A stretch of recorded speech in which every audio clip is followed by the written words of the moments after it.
नमस्ते, अभिवादन आपका इनोसेंट इन्वेस्टर के इस नए वीडियो में। दोस्तों, एक आईपीओ आपके लिए लाइव है आज से। नाम है स्टार हेल्थ इंश्योरेंस।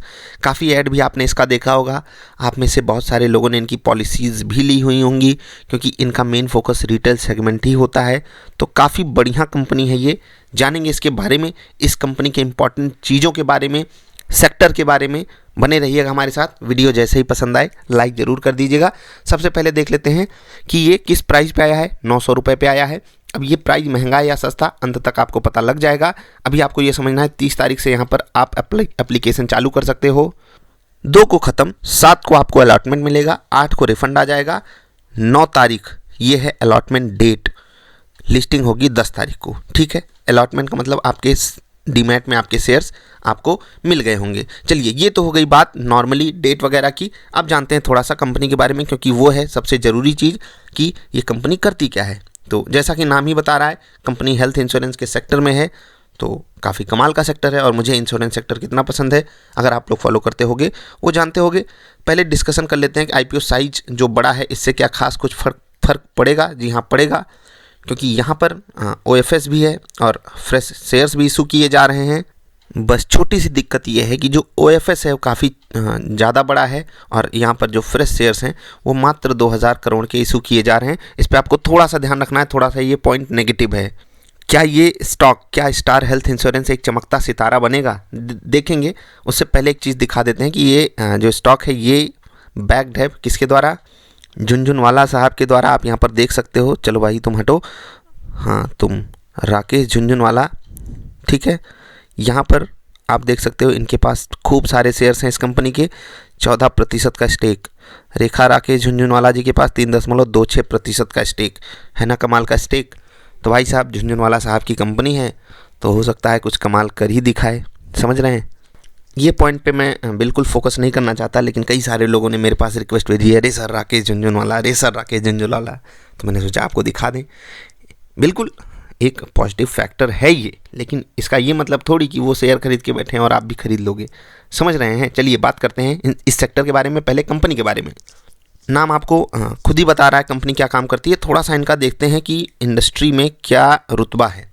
ठीक है, आप यहाँ पर ढेर सारी कंपनियों का नाम देखेंगे। मैं एक एक कंपनी का नाम ज़रूर लूँगा यहाँ पर, क्योंकि आपको पता होना चाहिए कि ये कंपनियाँ आप ही के लिए हैं। आपको मैंने रिकमेंड भी किया हुआ है हेल्थ इंश्योरेंस और लाइफ इंश्योरेंस, ये 2 आपके पास होने चाहिए। किसका होना चाहिए, कौन सा होना चाहिए, वो आप डिकोड करो। होना जरूर चाहिए, इतना याद रखिएगा। स्टार हेल्थ 16%, ये है कमाल की बात, क्योंकि न्यू इंडिया एश्योरेंस के बाद इनकी सेकंड नंबर पे पहुंच काफ़ी बड़ा मतलब हमको स्कोप दिखाती है कि ये कंपनी के पास जो है अभी मतलब लीडरशिप भी है, एक तरीके से आप कह सकते हो। इसके बाद आप देख सकते हैं नेशनल इंश्योरेंस और यूनाइटेड इंडिया 10-11% पे हैं, ओरिएंटल इंश्योरेंस 8, एचडीएफसी अर्गो 6% पे है, आईसीआईसीआई लोम्बार्ड 5 पे, care health 4%, Bajaj alliance 4%, max Bupa 3%, SBI general 2%, Aditya Birla health insurance 2%, Tata AIG 2%, Reliance general 2%। देख रहे हैं, मतलब स्टार हेल्थ इनके पास काफ़ी कमाल का स्टेक है। मतलब 16 से थोड़ा सा कम है, 15.8 या 9 है समथिंग, जब मैं स्टडी कर रहा था। लेकिन आप 16 मान सकते हो, और ये काफ़ी हेल्दी नंबर है अगर आप इनकी पहुंच को देखोगे इस सेक्टर में। तो ये चीज़ तो काफ़ी पॉजिटिव है, और क्योंकि इस सेक्टर में आने वाले समय में ग्रोथ काफ़ी तगड़ी है। आपको मैं एक बात बताना चाहता हूँ। रिसर्च के दौरान ही मुझे ये बात पता चली कि इंडिया में अप्रॉक्सीमेटली 60 रुपये हॉस्पिटल एक्सपेंडिचर का लोगों की पॉकेट से जाता है, और यही अमेरिका में अप्रॉक्सीमेटली लेस देन 15% है। इंडिया में 60% है। तो सोच कर देखिए कि हॉस्पिटल का खर्चा कितना बड़ा, कितना भारी पड़ता है इंडियंस की जेब पे। अभी भी इवन हम 4 गुना ज़्यादा पैसा खर्च कर देते हैं परसेंटेज टर्म्स में, समझ रहे हैं, अमेरिका से भी। तो ये खतरनाक बात है। देखिए यहाँ पर ज्ञान की ही कमी है देश में, क्योंकि इंश्योरेंस होने चाहिए। जो सरकारी जॉब में होते हैं, अच्छी जगहों पे जॉब कर रहे होते हैं, या ठीक ठाक फर्म में अगर आप होते हो, तो आपका वो कंपनियाँ इंश्योरेंस आपको करके देती हैं, जिससे उनके ऊपर बोझ ना पड़े, क्योंकि आप उनके एम्प्लॉई हो तो उनके ऊपर आपकी जिम्मेदारी होती है।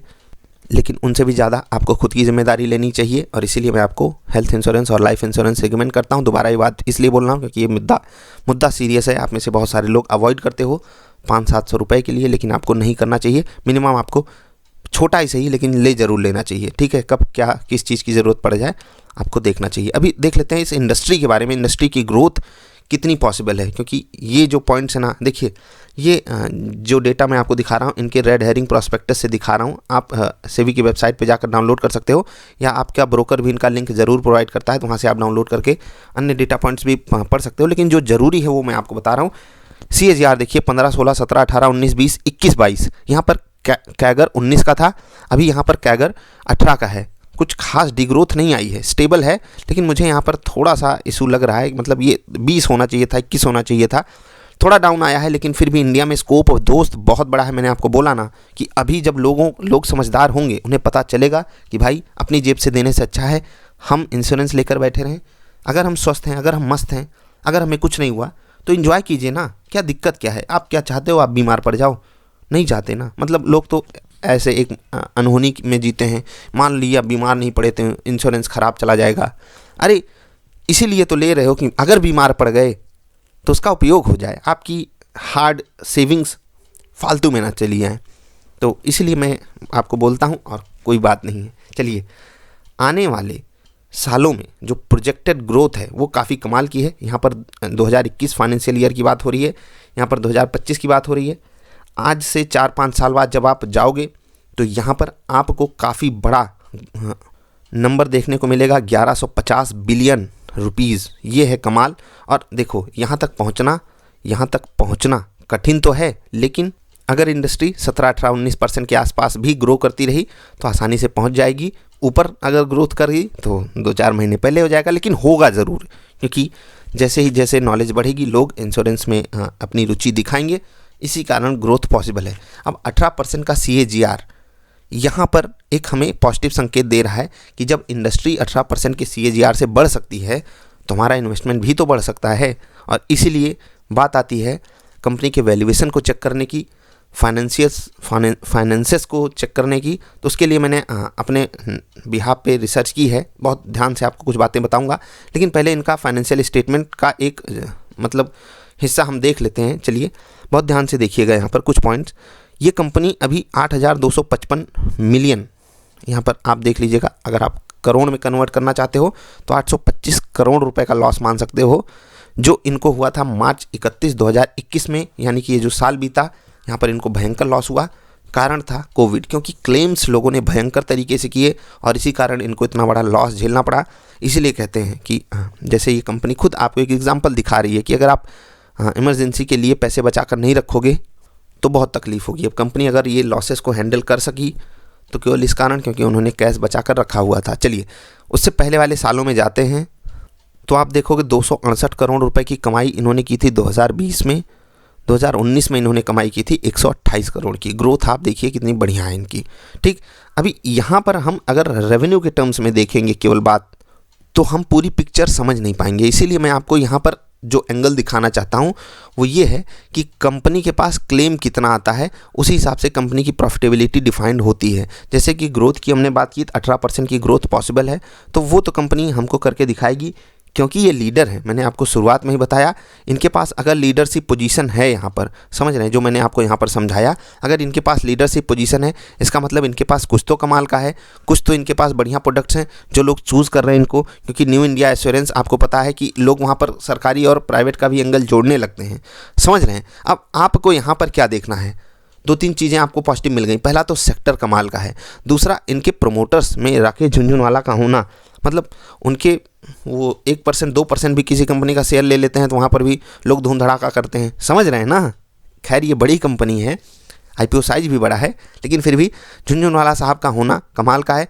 स्टॉक की परफॉर्मेंस भी, मतलब स्टॉक स्पेसिफिक अगर आप जाओगे होकर के अगर देखोगे तो स्टॉक भी बुरा नहीं है आपके लिए। अब बात आती है वैल्यूएशन की, वो हम चेक करेंगे थोड़ा सा। इनका जो फाइनेंशियल स्टेटमेंट था उस पर वापस आएंगे। अर्निंग पर शेयर आप देखिए 6 रुपये का EPS था इनका 2020 में। मैं यहाँ पर अगर ये 16 रुपये का नेगेटिव नहीं हुआ होता तो हम आसानी से कैलकुलेशन कर सकते, लेकिन यहाँ से अगर आप कंपेयर करोगे और जो इनका प्राइस था, ठीक है, इनका प्राइस 1 मिनट हम आपको फिर से दिखाना चाहेंगे, 900 रुपये के हिसाब से अगर ये 6 रुपये कमाई करके दिखा रहे हैं, ठीक, यहाँ पर आप देखिए अगर ये 6 रुपये कमाई करके दिखा रहे हैं 900 के हिसाब से, तो आप खुद सोच लीजिए इनका वैल्यूएशन कितना ज़्यादा महंगा है। ये साल भर की कमाई है, याद रखिएगा। अब ये तो हो गई नॉर्मल एक प्राइस टू अर्निंग के बिहाफ पे बात। अब हम बात कर लेते हैं प्राइस टू बुक वैल्यू पे, क्योंकि यहाँ पर इनका डायरेक्टली पीयर कोई हम ढूंढ नहीं सकते। आईसीआईसीआई लोम्बार्ड है, जनरल इंश्योरेंस, मतलब उससे कंपैरिजन बनता नहीं है, अलग सिनारियो बन जाता है। लेकिन फिर भी मैं एक चीज़ आपको यहाँ पर बता रहा हूँ, प्राइस टू बुक वैल्यू के हिसाब से अगर आप देखोगे तो वहाँ पर ये कंपनी 10 गुना महंगी आपके लिए आ रही है। मतलब 100 रुपये अगर इनकी बुक वैल्यू है तो इनका जो इशू प्राइस है वो 900 का आया है, ठीक है, 100 से भी नीचे है, शायद 90, ठीक। अब ये खतरनाक है। खतरनाक इसलिए क्योंकि हम इतना ज़्यादा प्रीमियम देने के लिए तैयार नहीं हैं। इसीलिए जब ऐसे आईपीओज आते हैं, बुल मार्केट का ही सहारा होता है। आपको मैं एक स्टॉक दिखाऊंगा किस तरीके से वो फ़ायदा उठा लेते हैं बुल मार्केट का, प्राइस टू बुक वैल्यू से काफ़ी ऊपर लाएंगे, वैल्यूएशन काफ़ी महंगा करके दिखाएंगे। अब इस हिसाब से ग्रे मार्केट प्रीमियम इनका अगर आप देखने जाओगे तो वहाँ पर 10-15% की जो आपको वैल्यू दिखाई दे रही है वो फेक टाइप की लगती है, क्योंकि जिसके पास समझ होगी वो इतना महंगा स्टॉक तो नहीं खरीदेगा। क्योंकि ग्रोथ आप ऐसी नहीं दे सकते कि एकदम चमत्कारी हो, क्योंकि आपका बिजनेस मॉडल स्टेबल है, आपकी कंपनी स्टेबल है। हम आपकी ग्रोथ को आंखों के सामने साफ साफ देख सकते हैं, इसीलिए हमको वहाँ पर बहुत बड़ा एंथुजियाज्म नहीं दिखाई देता। ऐसा नहीं कि स्टॉक इस प्राइस पे आपने नहीं खरीदा तो भाग ही जाएगा। तो मेरे हिसाब से आपको क्या करना चाहिए, आपने डिकोड कर लिया होगा क्या करना चाहिए। हम आपको फाइनल डिसीजन बताएं उससे पहले आपको एक स्टॉक दिखाना चाहेंगे, शायद आपने डिकोड भी कर लिया हो। आईपीओ आया था उसके बाद देखिए हाल, कार ट्रेड नाम है, ठीक। अब कार ट्रेड से इसका कोई कंपैरिजन तो नहीं बनता है, लेकिन फिर भी यहाँ पर बुल मार्केट का फ़ायदा उठाया गया। 1600 में प्रमोटर्स ने आपसे पैसा लिया और आज ये स्टॉक 900 पे मिल रहा है। अब सोच कर आप देखिए, सोच कर देखिए दोस्त, मतलब लगभग आधा हो गया स्टॉक, लगभग आधा हो गया और अभी भी गिरावट ख़त्म हो रही है। इसका कोई भी पॉजिटिव संकेत हमको यहाँ इस लेवल पे भी नहीं दिखाई दे रहा है। मैं आपसे ये नहीं कह रहा हूँ कि स्टार हेल्थ का यही हाल हो जाएगा, लेकिन आपको सिर्फ एक एंगल बता रहा हूँ कि अगर वैल्यूएशन महंगा हो, अगर आपको स्टॉक का प्राइस महंगा लग रहा हो तो आपको अवॉइड कर देना चाहिए, क्योंकि वैल्यूएशन ही सबसे मेन चीज़ होती है, उसी से हमको पैसा मिलता है। अगर हमको आप कह दोगे कि भाई साहब आप कोई बहुत अच्छी चीज़ है 100 रुपये की है लेकिन आप उसको 500 में बेचोगे, हम 100 की जगह 150 तक दे देते, 120 130 तक, 160 70 तक दे देते हैं। लेकिन अब 200 और 250 300 500 आप मांगोगे तो हम कहेंगे भाई जाओ, हम सस्ता वाला माल खरीद लेंगे।